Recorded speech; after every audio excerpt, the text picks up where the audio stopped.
Hello दोस्तों, आप सभी का स्वागत है आपके अपने यूट्यूब चैनल हिंदी सरोवर में। आज का जो हमारा विषय है, हम पढ़ेंगे हिंदी नाटक का विकास। इससे पहले हमने हिंदी कहानी और उपन्यास का विकास पढ़ चुके हैं। आप वो वीडियो ज़रूर देखिए। तो आइए शुरू करते हैं। हिंदी नाटक विधा का आरंभ। हिंदी नाटक का आरंभ आधुनिक काल से हुआ। इससे पहले संस्कृत और प्राकृत में समृद्ध नाट्य परंपरा थी। मध्यकाल में लोक नाटकों का प्रचलन बढ़ा, जो जन मनोरंजन का साधन बने। 17वीं से 18वीं शताब्दी में ब्रज भाषा में रामायण महानाटक, जो इसके लेखक हैं प्राणचंद चौहान, और आनंद रघुनंदन, इसके लेखक विश्वनाथ सिंह हैं, जैसे नाटक लिखे गए। इसी में हम देखेंगे कि जो आनंद रघुनंदन है, इसे हिंदी का प्रथम मौलिक नाटक का दर्जा प्राप्त है। आप ये याद रखिएगा। फिर आगे हम देखेंगे 19वीं सदी में पारसी थिएटर का प्रभाव रहा, जिसने नाटक रंगीन गीत संगीत और नृत्य से भरपूर होते थे। भारतेंदु हरिश्चंद्र ने नाटक को साहित्यिक रूप दिया। यानी कि जो नाटक है, पहले लोक नाटक हुआ करते थे, बस एक जैसे हम रामलीला, रासलीला इत्यादि, हर एक राज्य का अपना अपना लोक नाट्य होता है जो मनोरंजन के लिए होता है। पर जब भारतेंदु जी आए तो उन्होंने उसे साहित्यिक रूप प्रदान कर दिया। जयशंकर प्रसाद ने इसे गंभीरता और दर्शन से जोड़ा, और मोहन राकेश ने आधुनिक यथार्थ से। हिंदी नाटक का विकास लोक परंपरा से लेकर आधुनिक यथार्थ तक क्रमिक रूप में हुआ।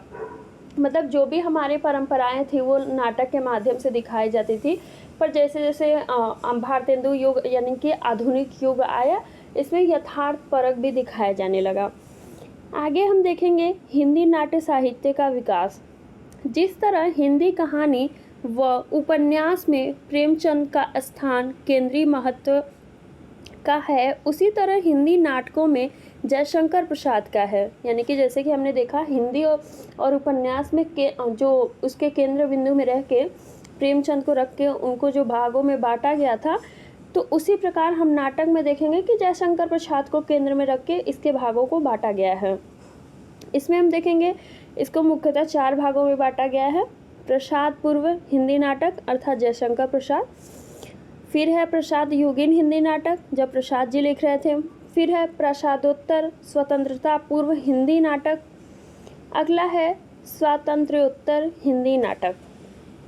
आइए हम जानते हैं कि जो प्रसाद पूर्व हिंदी नाटक है, इसमें किस प्रकार से नाटक लिखे गए। इस काल के साहित्य को 2 उपखंडों में बांटा गया है। पहला भारतेंदु युगीन नाटक, दूसरा है द्विवेदी युगीन नाटक। भारतेंदु युगीन नाटक, जिसका समयकाल 1850 से 1900 ईस्वी तक है। खड़ी बोली में पहला आधुनिक नाटक भारतेंदु हरिश्चंद्र ने लिखा है। यानी कि जो खड़ी बोली का जो पहला आधुनिक नाटक लिखने का श्रेय किसे जाता है? भारतेंदु हरिश्चंद्र को। यह युग सामाजिक और सांस्कृतिक परिवर्तन का दौर था। भारतेंदु ने नाटक को जन जागरण और आत्मविश्वास का माध्यम बनाया। अर्थात जो भारतेंदु युग है, उस समय हमारा जो नवजागरण आया था, तो उससे ये मतलब है कि जो नाटक लिखे गए या मतलब नाटक प्रस्तुत किए जाते थे, वो लोगों को जागृत करने या उनमें आत्मविश्वास जैसी चेतना मतलब पैदा करने के लिए की जाती थी। इस समय में जो मुख्य नाटक था भारत दूरदशा, अंधेर नगरी जो भारतेंदु जी की ही है, मीता हरण, देवकी नंदन खत्री, शिक्षादान प्रताप नारायण मिश्र। अब इसमें हम जानेंगे प्रहसन। ये भी एक प्रकार से जो नाटक होते हैं उनके तत्वों के अंतर्गत आते हैं। हास्य व्यंग से सामाजिक बुराइयों पर प्रहार करना। मतलब कि जो नाटक होते थे उसमें हंसी मजाक के साथ ही उसमें व्यंग तंज कसे जाते थे, जो बुराइयां हमारे समाज में व्यापक थी। जैसे कि हम देखेंगे वैदिकी हिंसा हिंसा न भवति, पूर्व मुँह मुहासा। ये आप नाटक के जो मतलब उदाहरण है ये डाल सकते हैं आप। शैली, प्राचीन और आधुनिक शैलियों का मेल। पात्र कभी आदर्शवादी कभी यथार्थपरक, जैसे कि नील देवी दुखांत नाटक का एक उदाहरण है। अनुवाद, संस्कृत, बांग्ला और अंग्रेजी नाटकों के हिंदी अनुवाद हुए। उदाहरण में हम देखेंगे अभिज्ञान शकुंतलम जो संस्कृत में लिखी गई है उसका हिंदी अनुवाद हुआ, और मैकबेथ जो अंग्रेजी नाटक है उसका भी हिंदी अनुवाद किया गया है। इस समय के जो प्रमुख नाटककार थे वो थे भारतेंदु जी, श्रीनिवास दास, बालकृष्ण भट्ट, प्रताप नारायण मिश्र और राधाचरण गोस्वामी। अब हम देखेंगे द्विवेदी युगीन नाटक जो 1900 से 1918 ईस्वी तक का जो समय काल था। इस युग में भारतेंदु जैसी नाट्य प्रतिभा का अभाव रहा। रंगमंच का विकास ठप हो गया और जनता व्यावसायिक पारसी थिएटर की ओर आकर्षित हुई। मतलब जैसे कि हम देखते हैं कि भारतेंदु युग में जो नाटक दिखाए जा रहे थे वो लोगों को जागृत करने के लिए और समाज में मतलब जिस प्रकार की सच्चाई को उजागर करते थे, परंतु जैसे जैसे उसका समय बढ़ता गया फिर द्विवेदी युग आया तो इसमें जो नाटक मतलब आगे विकसित ना होकर वही ठप पड़ गई और भारतेंदु जैसे नाटक इसमें नहीं लिखे जा सके। हम देखेंगे कि विषय क्या रहे। पौराणिक, ऐतिहासिक, सामाजिक और रोमांचकारी नाटक लिखे गए, पर नाट्य कला और अभिनय तत्व का अभाव रहा। यानी कि जो भी नाटक के तत्व उपस्थित होने चाहिए वो सब इसमें नहीं दिखता था, इसलिए इसमें जो नाटक थे उसमें भारतेंदु युग के जितना विकसित नहीं हो पाए। अब देखेंगे इसमें प्रमुख रचनाकार और उनकी रचनाएं। जयशंकर प्रसाद, उनका करुणालय, प्रताप नारायण मिश्र का गौ संकट और हट्टी हमीर। इसी में अब हम देखेंगे प्रसाद युगीन हिंदी नाटक, यानी कि जब जयशंकर प्रसाद लिख रहे थे तब का समय। जयशंकर प्रसाद के आगमन से हिंदी नाटक को एक नई दिशा और गंभीर साहित्यिक स्वरूप मिला। इस युग में राष्ट्रीय आंदोलन और सांस्कृतिक चेतना के प्रभाव से नाटकों में अतीत की गौरव गाथा और वर्तमान समस्याओं से संघर्ष की प्रेरणा देखने को मिलती है। मतलब जो जयशंकर प्रसाद नाटक लिख रहे थे तो इसमें हम देखते हैं ऐतिहासिक मिलता है, जैसे इनका चंद्रगुप्त, स्कंदगुप्त ले ले तो इसमें मतलब यही अतीत का गौरव गाथा भी देखने को मिलता है और जो वर्तमान में समस्याएं थी उनको भी वो अपने नाटक के माध्यम से प्रस्तुत करते हैं। प्रमुख नाटककार इस समय के जयशंकर प्रसाद, इनका स्कंदगुप्त, चंद्रगुप्त और ध्रुव स्वामिनी, अजातशत्रु, विशाख, ये इनके नाटक हैं। अगले हैं आगा अशरफ कश्मीरी, सूरदास, सीता वनवास, ये इनका नाटक है। फिर इसी में नारायण प्रसाद बेताब, महाभारत, रामायण और कृष्णा सुदामा जो इनका नाटक है। इस युग के नाटकों में इतिहास, देशभक्ति और नैतिक मूल्यों की प्रमुखता रही है और प्रसाद ने इसे साहित्यिक ऊंचाई प्रदान की है। प्रसाद युग में नाटक साहित्यिक 5 प्रमुख प्रकारों में विभाजित रहा। पहला ऐतिहासिक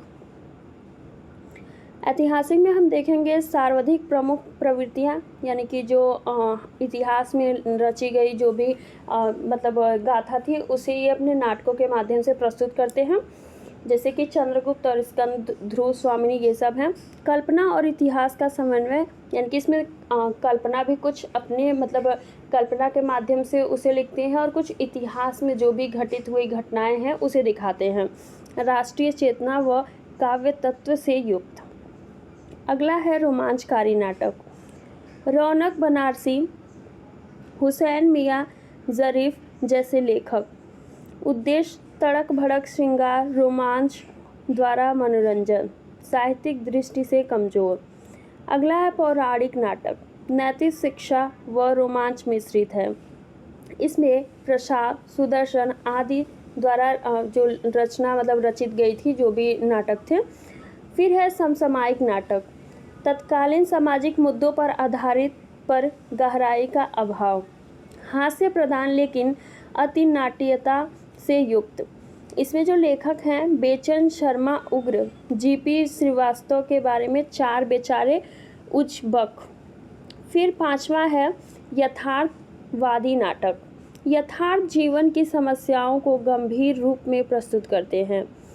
प्रेमचंद का संग्राम उल्लेखनीय है, यानी कि प्रेमचंद का जो नाटक संग्राम है वो इसे दर्शाता है कि यथार्थ जो भी उन्होंने जैसा उसी प्रकार से वो अपने नाटक को लिख के और सभी के समक्ष प्रस्तुत करते हैं। अब आगे है प्रसादोत्तर स्वतंत्रता पूर्व हिंदी नाटक, यानी कि जो प्रसाद युग समाप्त होता है उसके बाद का। इसमें हम देखेंगे यह युग जयशंकर प्रसाद के बाद का समय है, जब भारत के सामाजिक, राजनीतिक और सांस्कृतिक परिवेश में व्यापक परिवर्तन आए।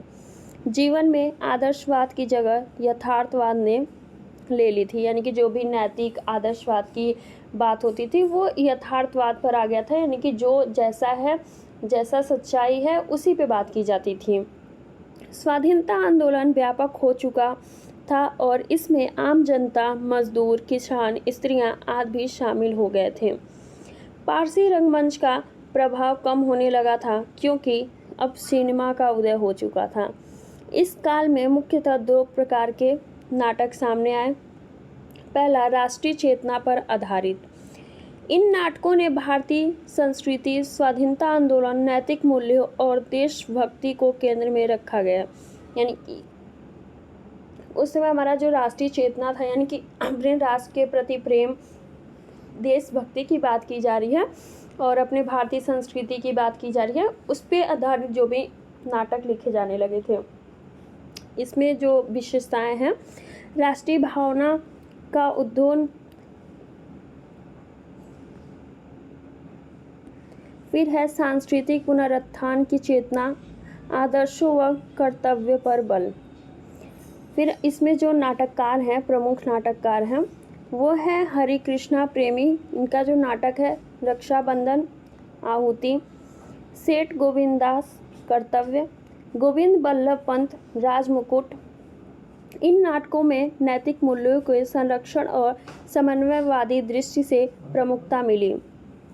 अब अगला है वास्तविक समस्या प्रधान, यानी कि यथार्थवादी नाटक। इस वर्ग के नाटकों में व्यक्ति के अंतर्द्वंद, प्रेम विवाह की जटिलताएं, नैतिक मूल्यों का विघटन, समाज की विषमता, आर्थिक असमानता आदि विषयों पर मतलब नाटक लिखे जा रहे थे। इसकी विशेषताएं, पात्रों की संख्या सीमित, कार्य व्यापार सीमित। यहाँ पे कार्य व्यापार का सीमित, और यहाँ पे विषय एकांगी लेकिन गंभीर होता है, यानी कि जो विषय होता है एक ही होता है बट बहुत ज़्यादा सोचने पे मजबूर करने वाली होती है। अगला है व्यक्ति की आंतरिक मन स्थितियों का चित्रण, यानी कि व्यक्ति क्या सोच रहा है, किस प्रकार से अपने अंतर मन से वह लड़ रहा है, वो भी सबकी चित्रण यहाँ पे मतलब दिखाया गया है। इसमें प्रमुख नाटककार जो हैं वो हैं उपेंद्र नाथ अश्क, अंजो दीदी, हरिकृष्ण प्रेमी, छाया, बेचन शर्मा, उग्र, आवारा, डिक्टेटर, लक्ष्मी नारायण मिश्र, सन्यासी, मुक्ति का रहस्य। लक्ष्मी नारायण मिश्र इस युग के प्रमुख समस्या प्रधान नाटककार माने जाते हैं। उनके नाटकों में सामाजिक कुरीतियों, यहाँ पे सामाजिक कुरीतियों की बात की जाती है, जो भी समाज में कुरीतियाँ हैं उनकी, व्यक्ति मन के द्वंद्व, वैवाहिक संघर्ष और जीवन मूल्य जैसे विषयों को गहराई से प्रस्तुत किया है। इसके बाद हम जानते हैं कि जो स्वातंत्र्योत्तर हिंदी नाटक है, यानी कि जो 1947 से अब तक लिखी गई, उसके बारे में। ये जो नाटक है आधुनिकता बोध और विसंगति बोध पर मतलब उसकी प्रवृत्तियाँ रही हैं। स्वतंत्रता के बाद नव निर्माण की आकांक्षा और मोह भंग से मध्यम वर्ग की आशाओं, आकांक्षाओं, विडंबनाओं का चित्रण नाटकों में हुआ। इसे नया नाटक या नवलेखन कहा गया। अब इस समय का जो प्रमुख विशेषता है वो जानेंगे। और नाटककार भुवनेश्वर प्रसाद ने असर, जो इनका नाटक है, यहाँ पे देखेंगे असर जो इनकी नाटक है से शुरुआत, फिर तांबे के कीड़े में विसंगति बोध है, फिर है धर्मवीर भारती का अंधा युग, जो इनकी नाटक है, प्रतीकात्मक रूप से युद्ध को निरर्थकता दर्शाता है।